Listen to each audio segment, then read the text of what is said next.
السلام علیکم ورحمۃ اللہ وبرکاتہ۔ الحمد للہ نحمده ونستعینه ونستغفره ونعوذ باللہ من شرور انفسنا ومن سیئات اعمالنا من يهده الله فلا مضل له ومن يضلل فلا هادي له وأشهد أن لا إله إلا الله وحده لا شريك له وأشهد أن محمدا عبده ورسوله أما بعد فإن خير الحديث كتاب الله وخير الهدي هدي محمد صلى الله تعالى عليه وسلم وشر الأمور محدثاتها وكل محدثة بدعة وكل بدعة ضلالة وكل ضلالة في النار۔ اللهم صل على محمد وعلى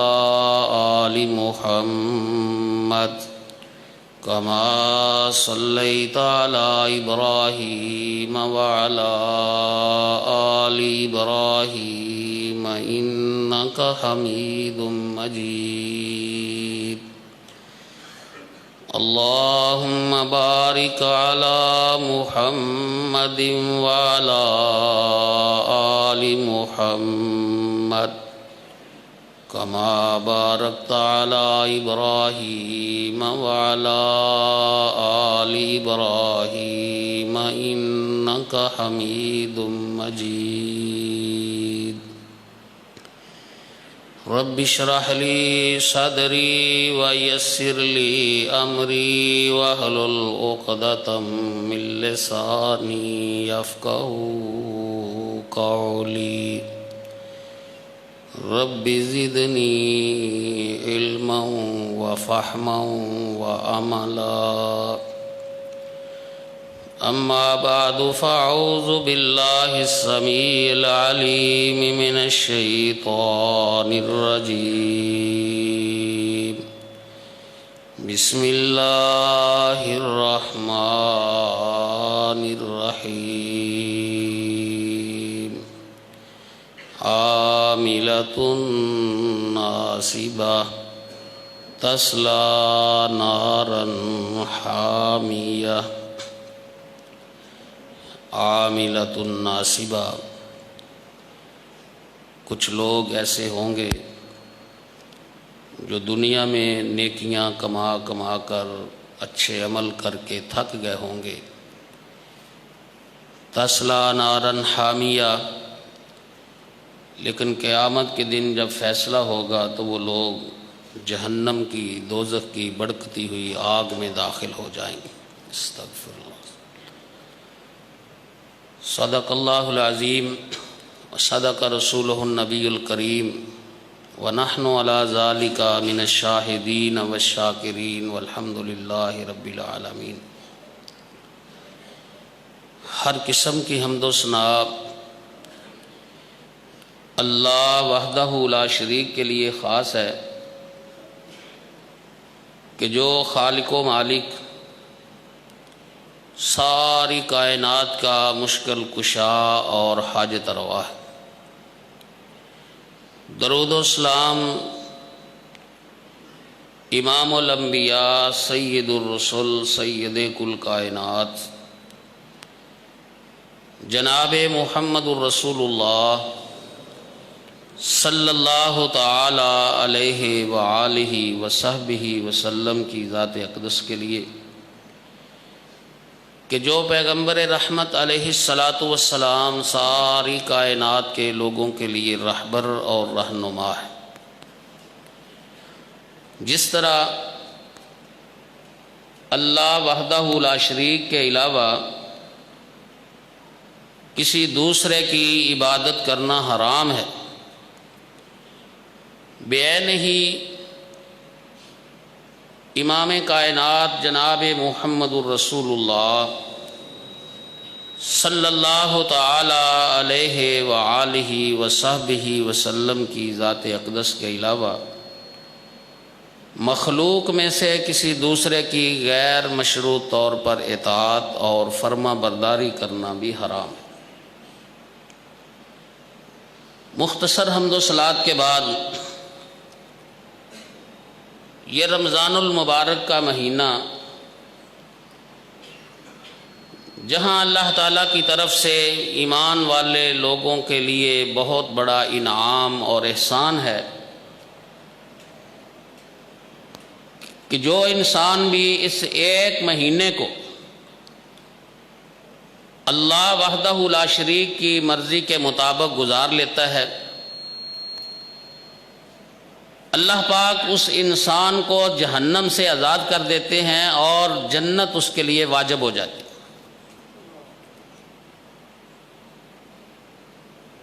اسی طرح یہ مہینہ ایک انسان کے لیے تربیت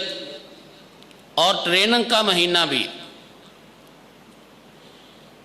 کہ انسان اس مہینے میں یہ تربیت حاصل کرتا ہے کہ جس طرح میں نے رمضان المبارک کے مہینے میں اس کے دن کو گزارا ہے، اس کی راتوں کو بسر کیا ہے، اسی طرح میں نے اپنی ساری زندگی گزارنی۔ اب دیکھیں رمضان المبارک کا مہینہ آتا ہے تو اس کے روزے کی یہ فضیلت بیان کی گئی کہ من صام رمضان ایمانا واحتسابا غفر له ما تقدم من ذنبه، کہ جو انسان ایمان کی حالت میں اللہ تعالیٰ کو راضی کرنے کے لیے ثواب کی نیت سے روزہ رکھتا ہے، اللہ تعالیٰ اس کے گزشتہ پچھلے سارے گناہ معاف فرما دے۔ اب روزے میں کیا ہوتا ہے کہ انسان صبح سے لے کے شام تک اللہ تعالیٰ کا حکم سمجھ کے بہت ساری حلال چیزیں اور بہت سارے حلال کام چھوڑ دیتے ہیں۔ کھانا پینا ہے، دوسرے اس کے کئی معاملات ہیں، عام حالات میں اس کے لیے جائز ہیں، لیکن روزے کی حالت میں ناجائز ہو جاتے ہیں، اب انسان چھوڑ دیتا ہے۔ تو یہ ایک تربیت ہے کہ اگر اللہ کا حکم سمجھ کے جائز کام چھوڑ دیے جاتے ہیں تو وہ عمل، وہ کام، وہ چیزیں جو اللہ وحدہ لا شریک نے ہر حالت میں حرام کی ہوئی ہیں، ان کی انسان کو اجازت کیسے ہو سکتی؟ تو سب سے پہلے انسان گناہ سے توبہ کرے گا،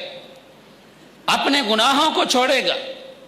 جو چیزیں اللہ وحدہ لا شریک نے اس کے لیے ناجائز کر دی ہیں، حرام کر دی ہیں، جن سے منع کر دیا ہے، انسان ان سے اجتناب کرے گا، پھر اس کو روزہ فائدہ دے گا، ورنہ روزہ کوئی فائدہ نہیں دے گا۔ صرف بھوکے پیاسے رہنے کا نام تو روزہ نہیں، یہ تربیت ہے روزے دار کی۔ اور روزہ جو سب سے پہلی بات سکھاتا ہے وہ انسان کے عقیدے کی اصلاح ہے، کہ انسان اپنا عقیدہ درست کرے، اس میں کسی قسم کی ملاوٹ نہ کرے۔ دیکھیں اگر اس نے کھانا پینا چھوڑا ہے اور اس وقت بھی اس نے پرہیز کیا، اجتناب کیا اور بچا ان چیزوں سے، جب سوائے اللہ کی ذات کس کو کوئی دیکھنے والا نہیں، کوئی اس کو جاننے والا نہیں، یہ صرف اور صرف اللہ تعالیٰ کا حکم سمجھ کے اس کام سے، اس چیز سے پرہیز کرتا ہے اور اپنے آپ کو روزے دار ثابت کرتا ہے۔ اللہ تعالیٰ اس انسان سے اسی بات کا تقاضا کرتے اگر اس طرح تیری ساری زندگی گزرے، تیرے عقائد میں، اعمال میں، عبادات میں، معاملات میں، اخلاقیات میں، تو پھر فرمایا تیری کامیاب زندگی ہے۔ تیرا عقیدہ درست ہونا چاہیے کہ اللہ وحدہ لا شریک کے سامنے میں نے حساب دے،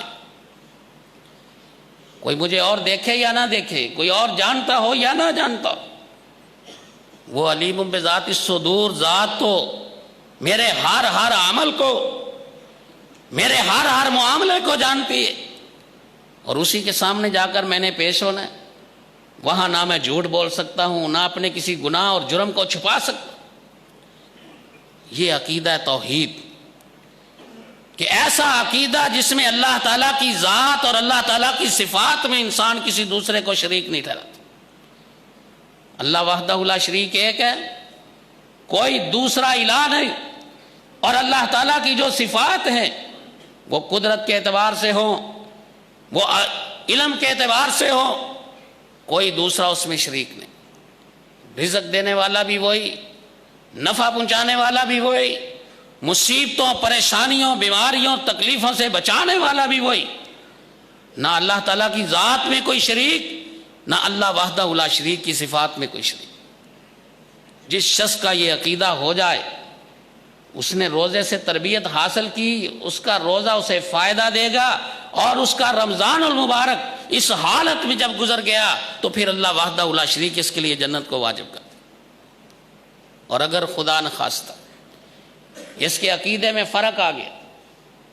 تو پھر اس کو روزہ کوئی فائدہ نہیں دے گا، اس کو رات کا قیام کوئی فائدہ نہیں دے گا۔ اللہ وحدہ لا شریک نے قرآن کریم میں یہ بات ارشاد فرمائی، الذین آمنوا ولم یلبسوا ایمانہم بظلم، کہ جو لوگ ایمان لائے اور انہوں نے پھر اپنے ایمان میں شرک کی ملاوٹ نہیں کی، کفر اور نفاق کی ملاوٹ نہیں کی، اولئک لہم الامن، اللہ تعالیٰ نے جنت ان لوگوں کے لیے رکھی۔ اور جس کے ایمان میں کفر، شرک اور نفاق کی ملاوٹ آئے گی، وہ اس جنت سے محروم ہو جائے گا، اس لیے کہ اس کا کوئی عمل، روزے سمیت اس کا کوئی عمل بھی اللہ تعالیٰ کی بارگاہ میں قبول نہیں ہوتا۔ اللہ وحدہ لا شریک نے سب سے پہلے یہ شرط رکھی کہ جو بھی انسان نے عمل کرنا ہے اس کا ایمان اور عقیدہ درست ہونا چاہیے، ہر قسم کی شرک، کفر اور نفاق کی آمیزش اور ملاوٹ سے پاک ہونا چاہیے۔ من صام رمضان ایمان، ایمان کی حالت۔ اور اگر کوئی انسان شرک والے عقیدے کے ساتھ بہت بڑی نیکی بھی کرے تو اللہ تعالیٰ کے ہاں وہ قبول نہیں، اس کا ذرہ برابر اللہ کے ہاں اس کی کوئی قیمت۔ دیکھیے، یہ جس مسجد میں اللہ تعالیٰ نے ہمیں بیٹھنے کی توفیق فرمائی ہے، ہم نے نماز ادا کرنی ہے، اللہ کریم سب کی نمازوں کو قبول فرمائے۔ اس مسجد کو بنانے کا اور اسے تعمیر کرنے کا اتنا ثواب اور اجر ہے کہ رسول اللہ صلی اللہ علیہ وآلہ وسلم نے زبان نبوت سے یہ بات ارشاد فرمائی، من بنا للہ مسجدا بنى اللہ لہ بیتا فی الجنہ، کہ جو انسان اللہ تعالیٰ کو راضی کرنے کے لیے اللہ کا گھر مسجد بنائے گا، اللہ پاک اس انسان کا، اس آدمی کا گھر جنت میں بنا دیتا۔ اور یہ اس مسجد کی فضیلت ہے جو دنیا کے کسی بھی خطے میں، زمین کے کسی بھی حصے پہ بن جائے، اور اس میں ایک نماز پڑھنے کا، ایک نماز کا ثواب ہے۔ جماعت کے ساتھ اللہ تعالیٰ توفیق فرما دے تو 25 یا 27 نمازوں کا ثواب۔ لیکن آپ اندازہ کر سکتے ہیں کہ اس مسجد کو بنانے کا کتنا بڑا ثواب ہے، جس میں آدمی ایک نماز ادا کرے تو 1,00,000 نماز کا ثواب ہے۔ جماعت کے ساتھ انسان ادا کرے، اللہ پاک اس کو 25 یا 27 لاکھ نمازوں کا ثواب عطا فرمائے۔ بیت اللہ، مسجد حرام، خانہ کعبہ، اتنی بڑی نیکی بنانے والوں نے بنایا، تعمیر کر دیا۔ اللہ پاک نے آسمان سے قرآن نازل کر دیا، ما کان للمشرکین ان یعمروا مساجد اللہ شاہدین علی انفسہم بالکفر۔ ان لوگوں کو اس بات کا کوئی حق نہیں کہ یہ عقیدہ کفر پہ بھی ڈٹے رہیں، پکے رہیں، اللہ کے ساتھ شرک بھی کریں، کفر بھی کریں، اور پھر اللہ کے گھر بھی بنائیں۔ اولئک حبطت اعمالہم، اللہ فرماتے ہیں ایسے لوگوں کو کوئی رعایت نہیں دی جا سکتی۔ کہ یہ بنا چکے، ان کو پتہ نہیں تھا؟ فرمایا نہیں، جو یہ عمل کر چکے، جو نیکی کما چکے، خانہ کعبہ کی تعمیر کر چکے، اولئک حبطت اعمالہم، ان کا یہ عمل اور یہ نیکی بھی ضائع ہو۔ عقیدہ اگر درست نہیں، انسان عقیدہ توحید پہ اگر کاربند نہیں، پھر میرے بھائیوں نہ اس کو نماز کوئی فائدہ دے گی، نہ روزہ کوئی فائدہ دے گا، نہ صدقہ خیرات کوئی فائدہ دیتا ہے، نہ ذکر اذکار کوئی فائدہ دیتا ہے۔ روزہ میری اور آپ کی سب سے پہلی تربیت یہ کرتا ہے کہ انسان کا عقیدہ ٹھیک ہونا چاہیے، اللہ وحدہ لا شریک کے سوا کسی اور کو اپنا داتا، غوث اعظم، دستگیر، لجپال، مشکل کشا، حاجت روا، نفع نقصان کا مالک نہ سمجھے، بلکہ یہ ساری کی ساری صفات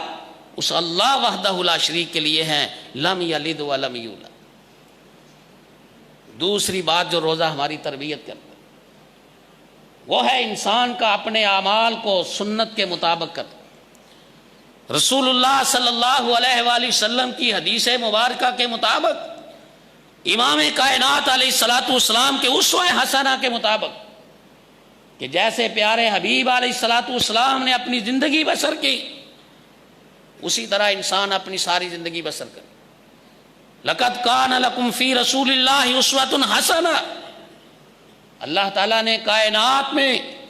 صرف اور صرف اس امت کے لیے محمد رسول اللہ صلی اللہ علیہ وآلہ وسلم کی شخصیت اور ذات کو بہترین اور کامل نمونہ بنایا۔ دنیا میں کوئی اور ہستی ایسی نہیں، نہ اپنے علم و فضل کے اعتبار سے، نہ تقوی و پرہیزگاری کے اعتبار سے، نہ اپنی نیکی اور صالحیت کے اعتبار سے، نہ اپنے مقام و منصب کے اعتبار سے، کہ جسے امت کے لیے اسوہ اور نمونہ بنایا جائے۔ یہ شرف اس امت کو اللہ تعالیٰ نے عطا فرمایا کہ امام کائنات جناب محمد رسول اللہ صلی اللہ علیہ وآلہ وسلم کی جیسی شخصیت کو اللہ پاک نے اس کے لیے اسوہ حسنہ بنا دیا۔ اور روزہ ہمیں یہی سکھاتا ہے، روزہ ہماری یہی تربیت کرتا ہے۔ اب ہم صبح سحری کرتے تو ہم دیکھتے ہیں رسول پاک صلی اللہ علیہ وسلم کا طریقہ کیا ہے، پھر سارے دن میں ہم روزے کی حالت میں وہ عمل کر سکتے ہیں جس کی رسول اللہ صلی اللہ علیہ وسلم نے اجازت دی، اور ہر اس کام سے رکتے ہیں جو امام کائنات علیہ الصلوۃ والسلام نے جس سے منع فرمایا۔ وہ انسان کا غسل کرنا ہو، انسان کا سرما لگانا ہو، انسان کا تیل لگانا ہو، یہ سارے اعمال جو ہم روزے کی حالت میں جائز سمجھتے ہیں، یہ ہمیں امام کائنات علیہ الصلوۃ والسلام کی سنت سے ملے۔ اور روزہ ہماری تربیت کرتا ہے، تمہیں روزہ رکھنے سے گزشتہ گناہ جو معاف ہوئے وہ عقیدہ توحید کے بعد پیارے حبیب علیہ الصلوۃ والسلام کی سنت کے مطابق سارا دن گزارنے سے۔ اور کیوں نہیں تم ساری زندگی ایسے گزارتے ہو؟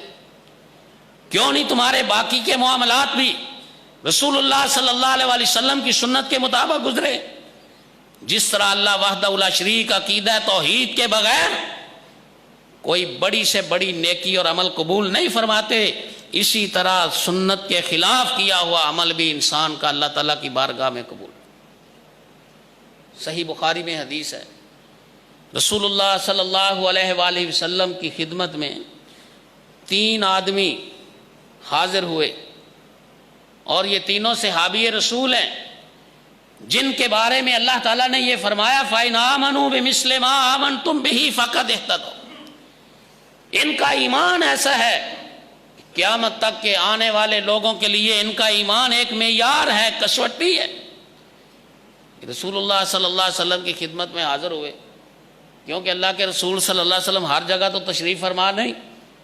ورنہ چل کر ایک جگہ سے دوسری جگہ ملنے کے لیے، ملاقات کے لیے جانے کا کوئی مقصد ہی نہیں۔ اتفاق ایسا ہوا، جب یہ پہنچے دروازہ کھٹکھٹایا، اندر سے معلوم ہوا کہ رسول پاک صلی اللہ علیہ وسلم گھر میں تشریف فرما نہیں، آپ کہیں باہر گئے ہوئے۔ اب ان تینوں صحابیوں نے کسی ایک نے بھی عرض نہیں کی کہ اماں جان، اللہ کے رسول صلی اللہ علیہ وسلم تو ہر وقت ہر جگہ پہ تشریف فرما ہوتے، آپ کیسے کہہ رہی ہیں کہ گھر میں نہیں ہے؟ معلوم ہوا جو عقیدہ ان تینوں صحابیوں کا تھا وہی ام المومنین حضرت عائشہ صدیقہ رضی اللہ تعالیٰ عنہا کا ہے، اور ان چاروں کا عقیدہ یہ تھا کہ رسول پاک صلی اللہ علیہ وسلم ہر وقت ہر جگہ پہ تشریف فرما نہیں ہوتے۔ انہوں نے عرض کیا جی ہم حاضر ہوئے تھے، ایسے کیجئے انبئینی عن عبادت رسول اللہ صلی اللہ علیہ وسلم، ہمیں رسول پاک صلی اللہ علیہ وسلم کی عبادت کے متعلق بیان فرمائیے کہ آپ عبادت کیسے کریں۔ ام المومنین رضی اللہ تعالیٰ عنہ نے بیان فرمایا آپ اتنی کثرت سے روزے رکھتے ہیں، اتنی کثرت سے نوافل ادا کرتے ہیں، اتنا آپ صدقہ خیرات کرتے ہیں، جو آپ صلی اللہ علیہ وسلم کے نیکی کے معمولات تھے اماں جان نے ان سے آگاہ کر دیا۔ اب یہ تینوں آپس میں گفتگو کرتے ہیں کہ رسول اللہ صلی اللہ علیہ وسلم تو ساری کائنات سے اعلیٰ عرفہ اور بلند مقام رکھتے، آپ صلی اللہ علیہ وسلم تو بخشے ہوئے ہیں، بلکہ آپ کی سفارش سے اللہ نے قیامت کے دن گناہگاروں کو بخشنا ہے، تو اگر آپ اتنی زیادہ عبادت کرتے ہیں تو ہم تو کچھ بھی نہیں کرتے، ہمیں تو زیادہ عبادت کرنی چاہیے۔ چنانچہ ان میں سے ایک نے اس بات کا اظہار کیا کہ آج کے بعد میں نے رات کو سونا نہیں، ساری رات نماز پڑھنی۔ دوسرے نے کہا میں نے کبھی ناغہ نہیں کرنا بلکہ ہمیشہ روزہ رکھنا ہے۔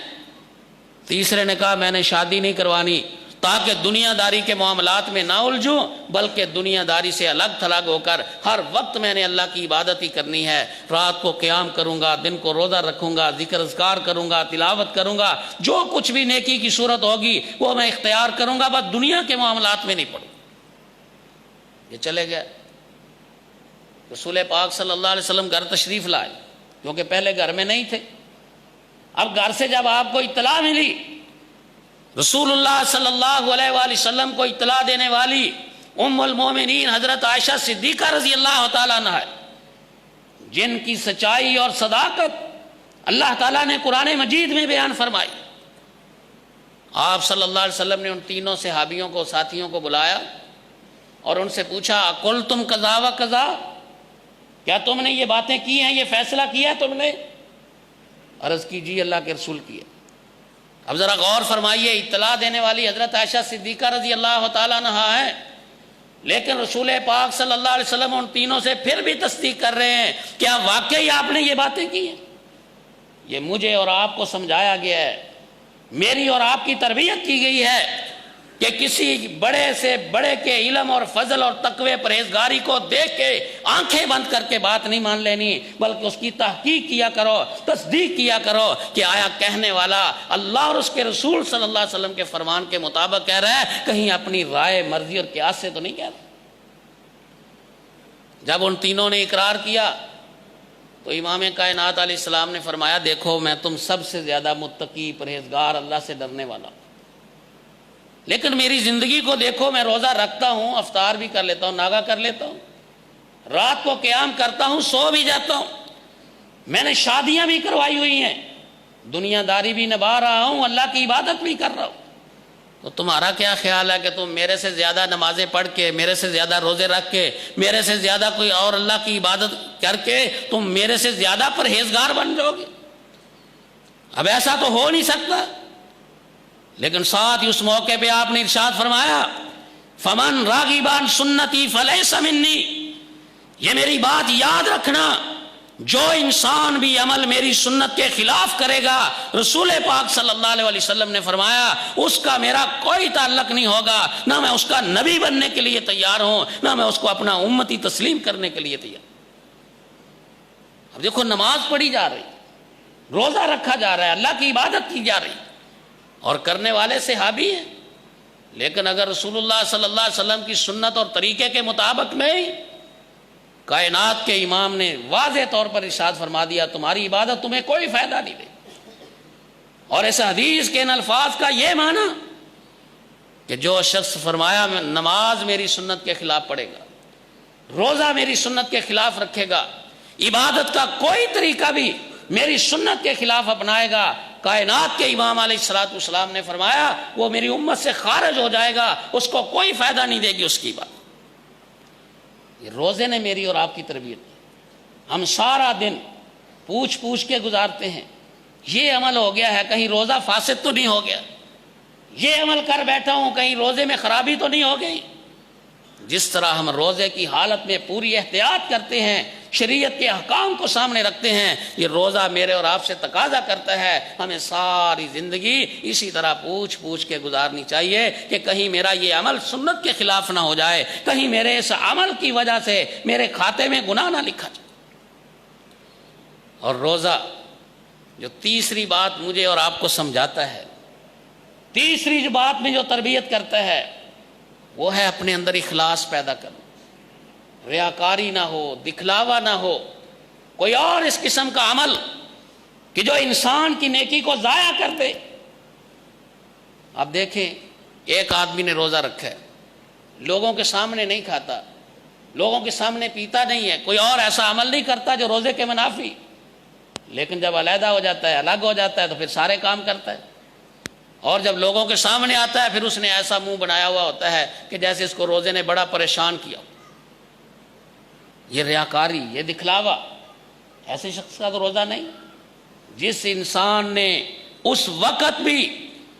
کھانے پینے سے اور ان امور سے اجتناب کیا جن سے اللہ نے منع کیا، اسی لیے اللہ وحدہ لا شریک نے فرمایا الصوم لی وانا اجزی بہ، کہ یہ میرے بندے نے روزہ میرے لیے رکھا ہے۔ یا اس انسان کو پتہ ہے، یا عرش والے رب کو پتہ ہے کہ یہ روزے دار، کوئی دوسرا انسان اس کا اندازہ بھی نہیں کر سکتا، جان بھی نہیں سکتا۔ تو فرمایا روزہ میرے بندے نے میرے لیے رکھا ہے، اس کا اجر بھی میں ایسے دوں گا۔ بالکل اسی طرح ہر عمل میں انسان کے اخلاص ہونا چاہیے، اللہ کی رضا کے لیے ہونا چاہیے، اور جب انسان اللہ کی رضا کے لیے کرے گا تو پھر اللہ کی مرضی سے کرے گا، جیسے عرش والا رب چاہے گا ویسے کرے گا۔ دیکھیں ایک انسان اللہ کے راستے میں صدقہ کر، خیرات کر، رسول اللہ صلی اللہ علیہ وآلہ وسلم نے فرمایا اتقوا النار ولو بشق تمرہ، اپنے آپ کو جہنم کی آگ سے، دوزخ کی آگ سے بچاؤ، اگرچہ کھجور کا ایک ٹکڑا ہی اللہ کے راستے میں صدقہ۔ اب صدقہ کرنے کا، خیرات کرنے کا کتنا بڑا اجر ہو گیا، پوری کھجور نہیں، کھجور کا ٹکڑا، اس کو چیریں، اس کے ٹکڑے کریں، ایک ٹکڑا اللہ کے راستے میں صدقہ کر دیں۔ امام کائنات علیہ الصلوۃ والسلام نے فرمایا اللہ تعالیٰ اس کی برکت سے اس بندے کو جہنم سے بچا لے۔ لیکن اگر یہی صدقہ، یہی خیرات انسان ہزاروں لاکھوں روپیہ کرتا ہے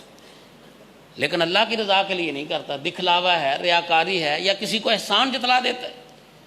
تو اس کو ہزاروں اور لاکھوں کروڑوں روپیہ خرچ کرنا بھی کوئی فائدہ نہیں دے گا۔ اللہ تعالیٰ نے قرآن پاک میں یہ بات ارشاد فرمائی یا ایھا الذین آمنوا لا تبطلوا صدقاتکم بالمن والعذاب کالذی ينفق مالہ رئاء الناس، لوگوں کو احسان جتلا کے، تکلیف دے کے اپنے صدقات کو، خیرات کو، اپنی نیکیوں کو، اپنے اچھے اعمال کو ضائع نہ کر لینا۔ کالذی ينفق مالہ رئاء الناس، جیسے وہ شخص اپنا عمل ضائع کر بیٹھتا ہے جو لوگوں کو دکھانے کے لیے عمل کرتا ہے۔ اب ریاکاری سے جیسے عمل ضائع ہو جاتا ہے، روزہ ضائع ہو جاتا ہے، دوسرے اعمال ضائع ہو جاتے ہیں۔ روزے نے ہمیں یہ تربیت دی ہے، ہمیں یہ سکھایا ہے کہ انسان کو ہر حال میں اور ہر عمل اللہ وحدہ لا شریک کی رضا کے لیے کرنا چاہیے۔ ظاہر ہے پھر لوگوں کے سامنے بھی کرے گا تو لوگوں اللہ کی رضا کے لیے، ان تبدوا الصدقات فنعما ہی وان تخفوها فهو خیر لکم، انسان کی نیت ٹھیک ہو پھر عمل ظاہراً لوگوں کے سامنے کرے تب بھی اللہ اجر دے گا، اگر خفیہ اور پوشیدہ طور پر کرے گا پھر بھی اللہ تعالیٰ اجر دے گا، اس لیے کہ اس کی نیت پر منحصر۔ صحیح بخاری کی یہ حدیث ہے، سیدنا حضرت عمر بن خطاب رضی اللہ تعالیٰ عنہ، رسول اللہ صلی اللہ علیہ وسلم نے فرمایا انسان کے اعمال کا دار و مدار نیت پر ہے۔ پھر آپ نے اس کی مثال بیان فرمائی، فرمایا ایک بندہ ہجرت کرتا ہے، اور ہجرت اتنا بڑا عمل ہے، رسول پاک صلی اللہ علیہ وسلم نے فرمایا ان الہجرت تہدم ما کان قبلها، جو انسان اللہ کے راستے میں ہجرت کرتا ہے ہجرت کی وجہ سے پچھلے سارے صغیرہ کبیرہ گناہ معاف ہو جاتے، بالکل گناہوں سے پاک صاف ہو جاتا۔ لیکن فرمایا جس نے اللہ اور اس کے رسول کے لیے ہجرت کی فہجرتہ الی اللہ ورسولہ، تو اس کی ہجرت اللہ اور اس کے رسول کے لیے ہے۔ اور جس انسان نے ہجرت کی دنیا کے کسی لالچ میں، دنیا کے کسی مفاد میں، یا کسی شادی کے لالچ میں، اب پتہ نہیں اس کو دنیا ملے یا نہ ملے، اس کی کوئی ضمانت اور گارنٹی نہیں، اس کی اس مطلوبہ عورت سے شادی ہو یا نہ ہو اس کی کوئی ضمانت نہیں، لیکن اللہ کے رسول صلی اللہ علیہ وسلم نے فرمایا یہ بات یقینی ہے فَهِجْرَتُهُ إِلَىٰ مَا هَاجَرَ إِلَيْهِ، اس انسان کو اس کی ہجرت کا اجر ثواب کوئی نہیں ملے گا۔ یہ روزے نے ہمیں تربیت دی کہ آپ اخلاص پیدا کریں، اللہ کی رضا کے لیے عمل کریں، اس میں کوئی کسی قسم کا دکھلاوا نہ ہو۔ تو میرے بھائیو، جہاں ہم یہ روزہ نیکیاں کمانے کے لیے، گناہوں کی بخشش کے لیے، اللہ تعالیٰ سے معافی لینے کے لیے، آئندہ نیکیوں کا ذخیرہ کرنے کے لیے یہ رمضان کا مہینہ گزارتے ہیں، اس میں زیادہ سے زیادہ نیکیاں کرنے کی کوشش کرتے ہیں، وہاں پہ اس کے تربیتی پہلو کو بھی سامنے رکھیں، اپنے عقیدے کی اصلاح کریں، اپنے اعمال کو سنت کے مطابق بنائیں اور اپنی نیتوں میں اخلاص پیدا کریں، اور ایسی حالت انسان کی ساری زندگی رہنی چاہیے۔ یہ صرف رمضان کا مہینہ نہیں بلکہ ساری زندگی، جب سے انسان ہوش سنبھالتا ہے اور اس کی موت تک اس کو عقیدہ توحید پہ زندگی بسر کرنی چاہیے، سنت کے مطابق اپنے لیل و نہار گزارنے چاہیے، اور ہر عمل میں وہ اس کی نظر میں چھوٹا ہو یا بڑا اپنے اندر اخلاص پیدا کرنا چاہیے۔ اللہ تعالیٰ کے حضور دعا ہے اللہ وحدہ لا شریک مجھے بھی اور آپ سب کو بھی رمضان المبارک کا پورا اجر و ثواب نصیب فرمائے، اور اس سے اللہ تعالیٰ مجھے بھی اور آپ سب بھائیوں کو بھی پورا فائدہ اٹھانے کی توفیق فرمائے۔ اقول قولی ھذا واستغفر اللہ لی ولکم ولسائر المؤمنین والمؤمنات۔